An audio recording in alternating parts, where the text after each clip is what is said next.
So Leute, für unsere Projektreihe Stillstand, eine Szene in der Pandemie, habe ich ein Interview mit dem Thijs vom Jera On Air Festival geführt und ihr könnt jetzt im Folgenden sehen, was dabei rausgekommen ist.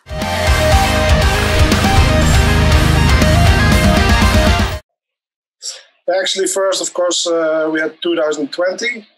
We were already set to have the festival. Yeah. And then, like in I don't know, April, we knew that the festival couldn't happen. So that was at the beginning very shit, of course, because everything was set. All the bands were booked. The field was booked. Everything was actually about ready to go. Then we had to move everything to 2021 because then we weren't sure, of course, if it could happen or not. And everybody thought it will be just for a few months, and then 2021 everything will be back to normal. But sadly that wasn't the case. The thing is, though, that of course we booked all bands for 2021, but with the rest of the stuff, like the field and hiring all the stages and that kind of stuff. We waited with that because we wanted to wait until we were sure that it was going to happen. So like this year, we only booked bands, actually, to be honest.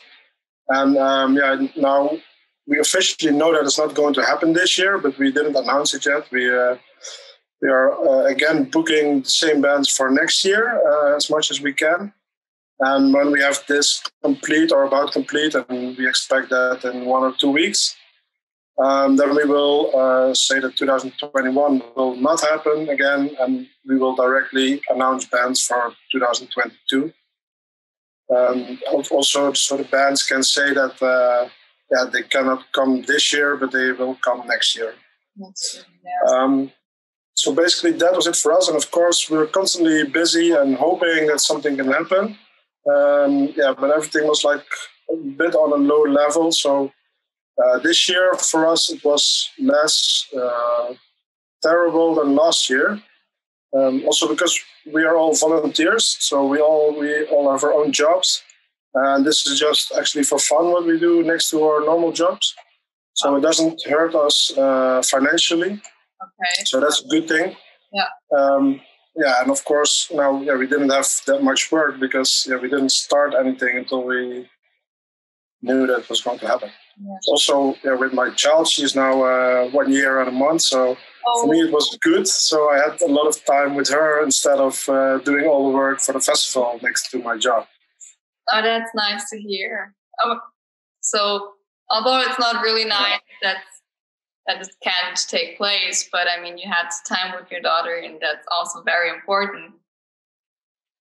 Yeah, for me personally, it was not that bad, like for this year. But of course, you prefer it to happen because it's our what I said, our hobby. It's like we always do it with like a big group of friends, and it's nice to organize it together and to to do things.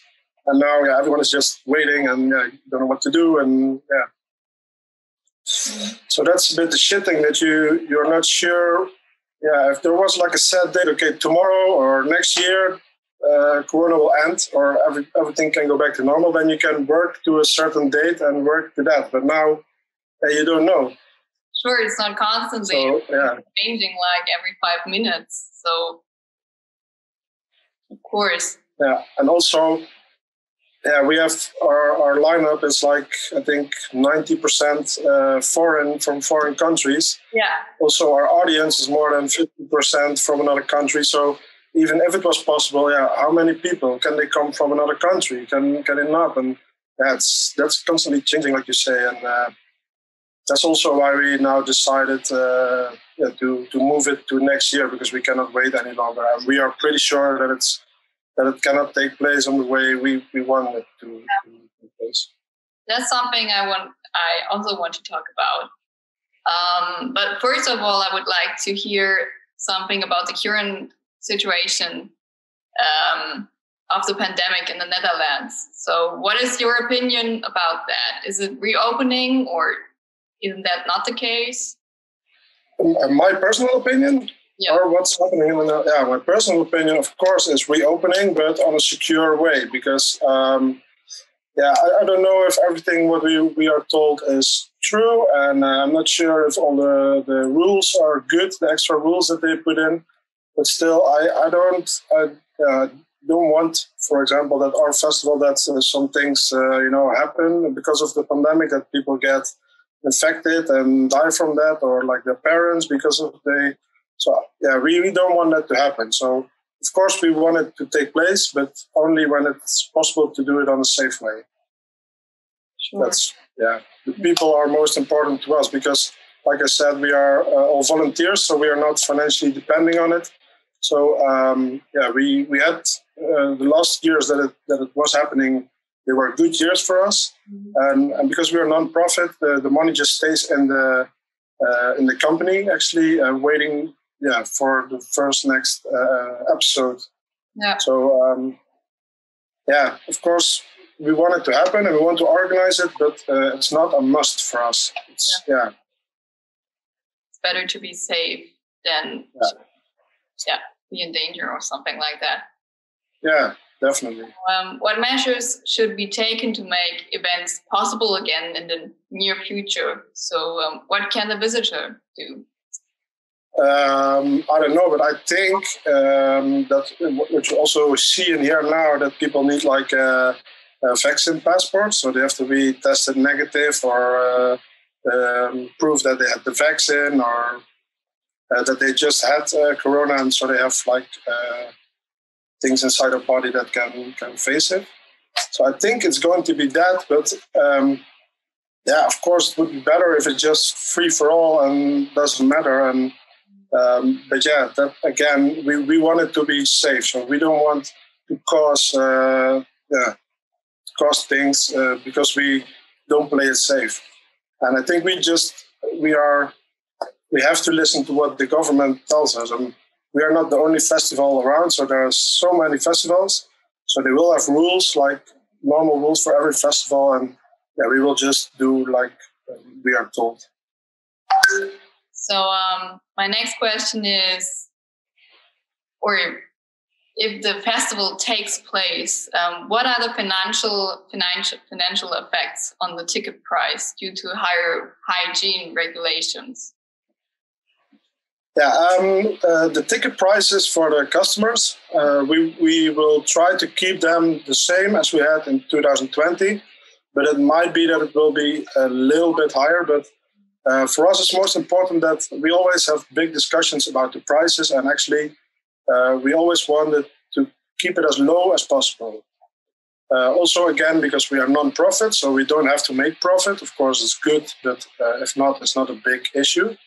And we are always trying, looking to the eyes of the customer. So we want the service is really important to us, and we think low prices are good services.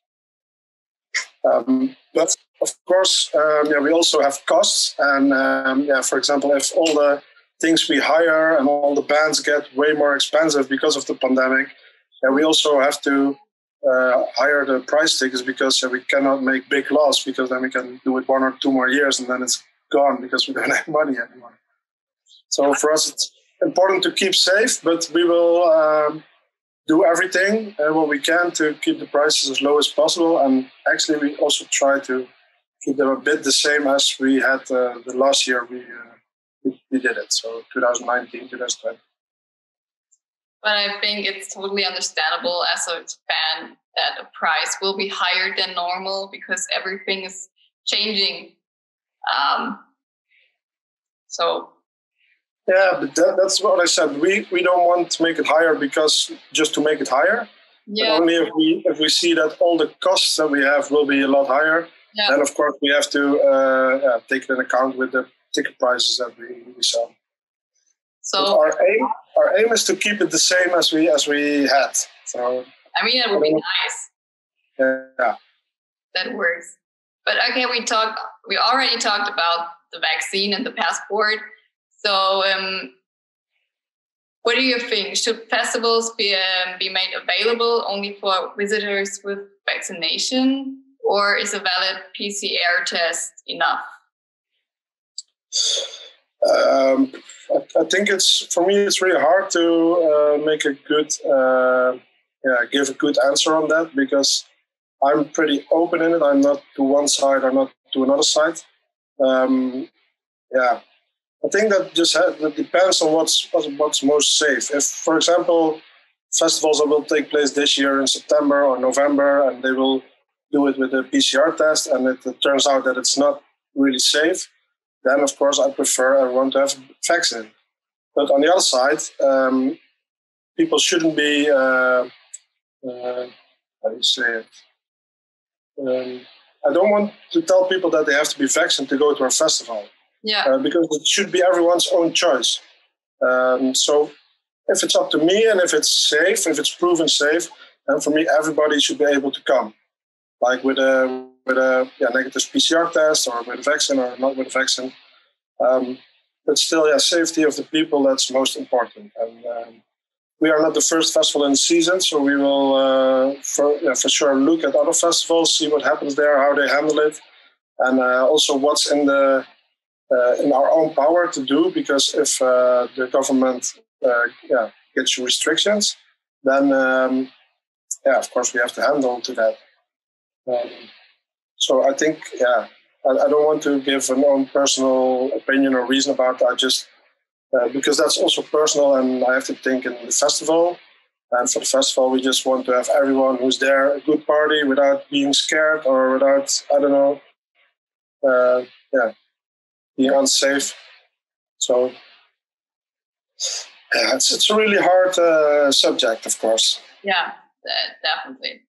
I mean, everybody has different opinions about that, and feelings, backgrounds, and something. But we all just want to have a normal life back. So I think everyone's opinion should be respected as well.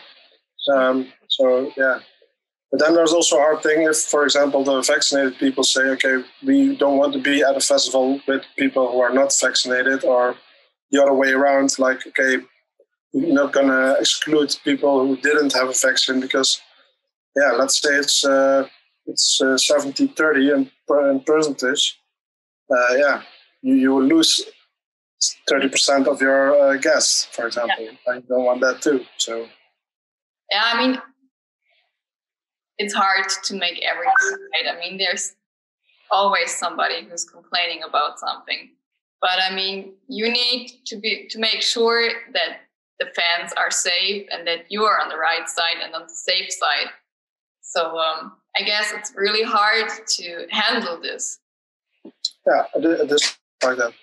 But one way it's the restrictions that the government will tell you. So if the government says it's safe to have people around also with just a negative test, then we will do it. Yeah. Because they take responsibility for that, or in some kind of way, or they tested it and they say it's safe.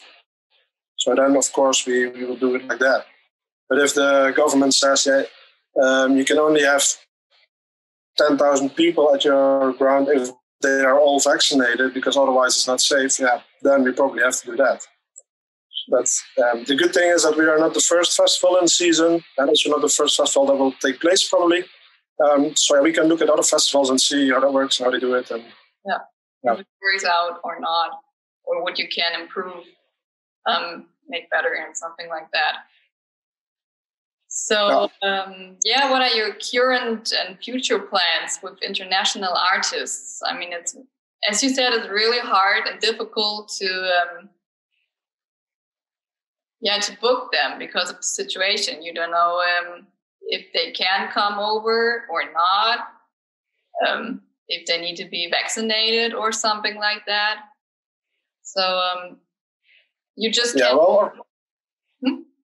Sorry? No.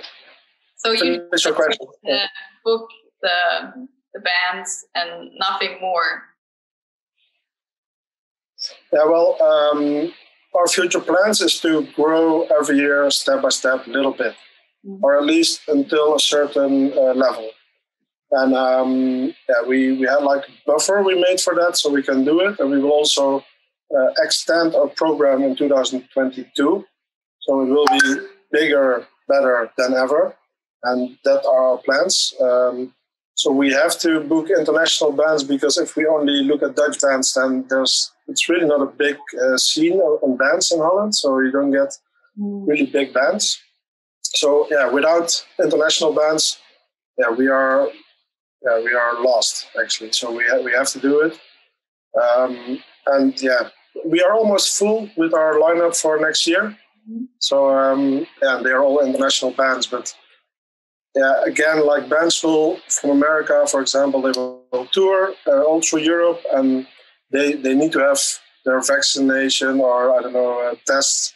Otherwise, they cannot play anywhere probably. So they will get it fixed, and then we are just one in the line. So I'm not scared of that, and I think it will happen again. Also, the international part of it.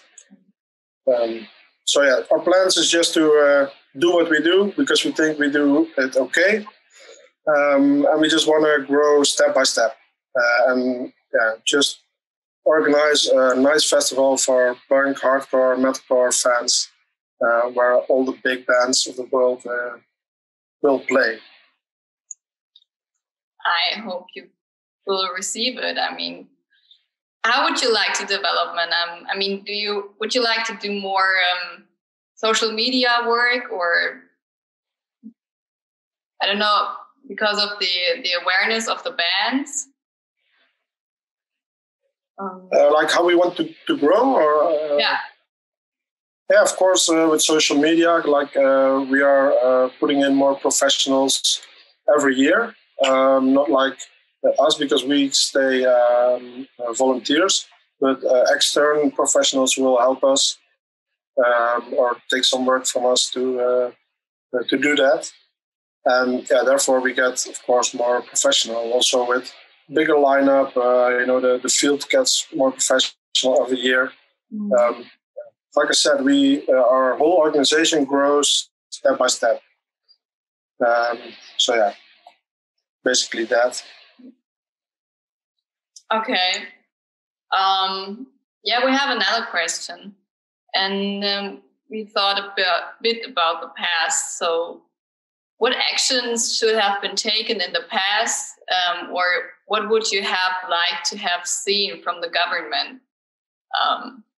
So, is there something you would have changed so that the festival could take place now?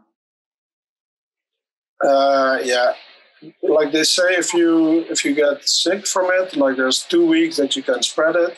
So I think it's very weird that they didn't put like a total lockdown at the beginning for, I don't know, a few weeks or a month. And then probably everything was gone. But they did it like half. And I don't know. Now, of course it's hard that you close down everything, but if they did it, then what they say, it should have been gone in a few weeks. And now we are here more than a year and still not getting better. So just they took like half measurements at the start, and that's why we are in it that long. Yeah, we're still here. So that's, I think, the only thing that they could have done different.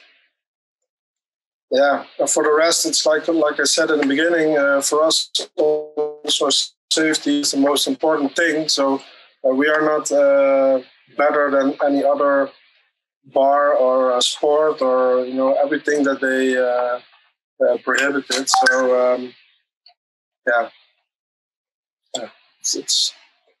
we think we are just a small piece of a big pie, and we just do like the rest does. And we're going crazy at home because nothing is changing. We just see the same old stuff again. And we would like to go outside, so everyone hopes to get a normal life or get it back.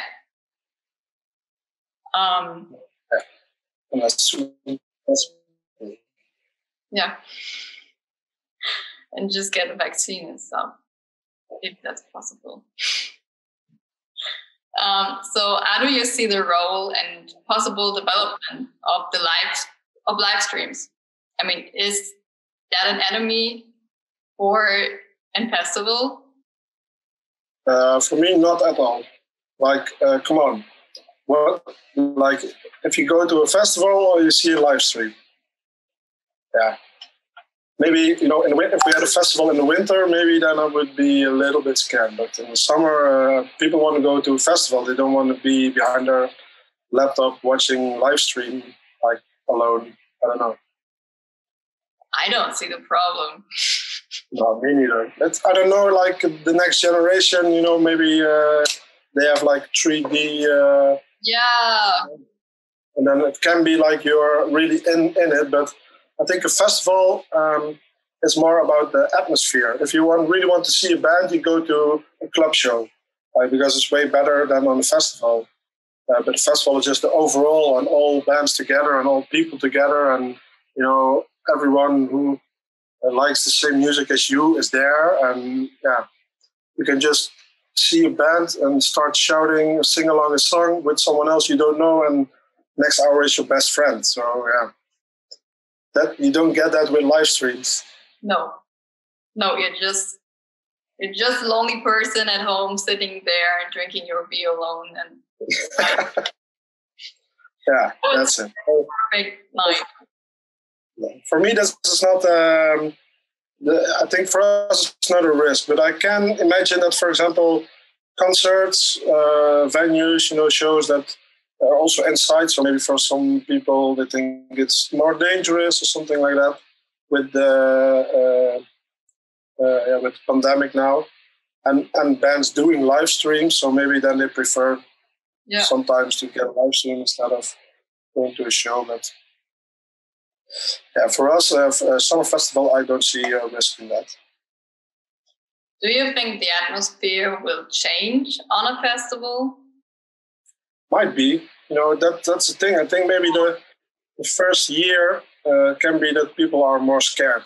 Like they prefer to, for example, you or other people from Germany, they say, okay, we prefer to go to a festival in Germany because it feels safer than to go abroad. And so that might be an issue, but also people who are at the festival that, of course, you have always two sides. Now, one doesn't wear a mask, maybe the other one does, and then say, keep away from me.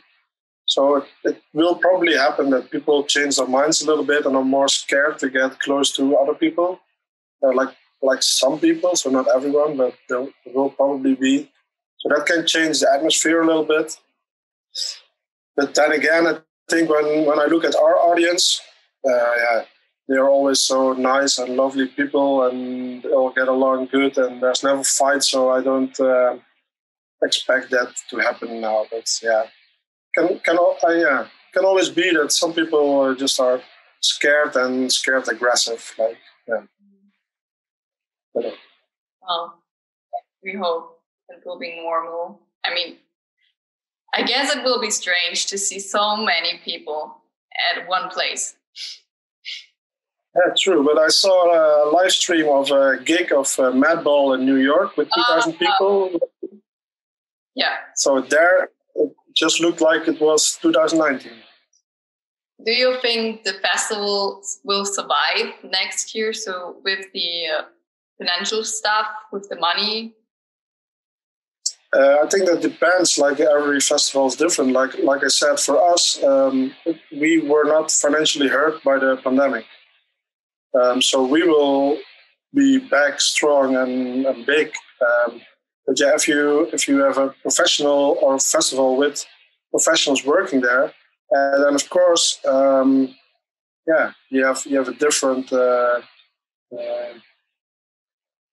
way, because last year and this year people took money from the festival because they need to get paid, and somewhere it ends, of course.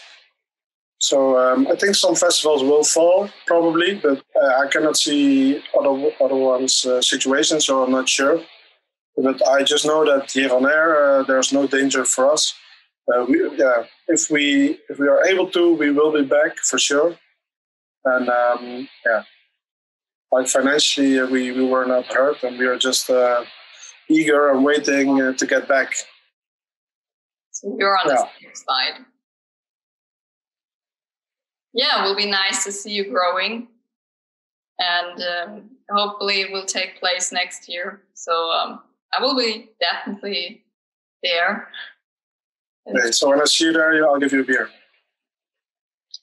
That's nice.